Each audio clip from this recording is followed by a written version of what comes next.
মানুষের স্বপ্ন, কল্পনা আর অসম্ভবকে জয় করার গল্পকে এক মলাটে বেঁধেছে গিনেস ওয়ার্ল্ড রেকর্ডস।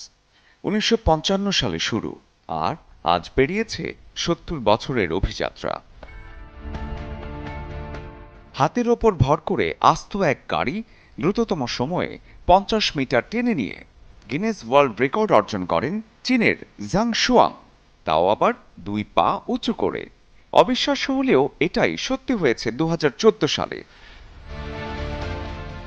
গিনেস বুকের নাম আছে বিশ্বের সবচেয়ে খাটো মানুষ চন্দ্রধাঙ্গি আর সবচেয়ে লম্বা সুলতান কোসেনের, যাদেরকে একই ফ্রেমে বন্দি করতে গিয়ে ফটোগ্রাফারকে বেশ বেগ পেতে হয়েছে।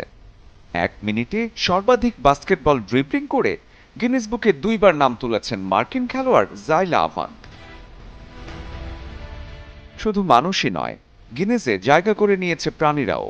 স্কেটবোর্ডে হিউম্যান টানেল পার হওয়া কুকুর অটো, কিংবা সর্বোচ্চ উঁচুতে লাফ দেয়া লামা কাম্পাও জায়গা করে নিয়েছে গিনেজের পাতায়। নিজেদের মধ্যে দেখা হওয়ার পাশাপাশি রেকর্ড বুকেও আছেন বিশ্বের সবচেয়ে খাটো আর সবচেয়ে লম্বা মহিলা। সবচেয়ে লম্বা নাক যেমন ওজিউরেকের, তেমনি চমৎকার কার স্ট্যান্ড করেও গিনেস ওয়ার্ল্ড রেকর্ড সার্টিফিকেট পেয়েছেন অ্যালিস্টার মোফাত। ওদিকে আবার সাইমন বেরি ১ কাপ চায়ের জন্য দিয়েছিলেন বানজি জাম্প। প্রফেশনাল জাম্পাররাও যে জাম্প করতে সাহস পায় না। ৭০ বছর পূর্তিতে গিনেস কর্তৃপক্ষ ফিরে গিয়েছিল সবচেয়ে উঁচু বাড়ির কিংবদন্তি রেকর্ডধারী ব্রায়ান বার্গের কাছে, যিনি কাঠ দিয়ে সবচেয়ে উঁচু বাড়ি বানিয়ে ইতিহাস গড়েছিলেন।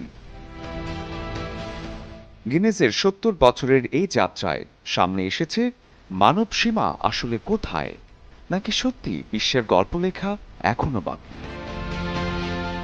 শরীফুল হক, চ্যানেল 24।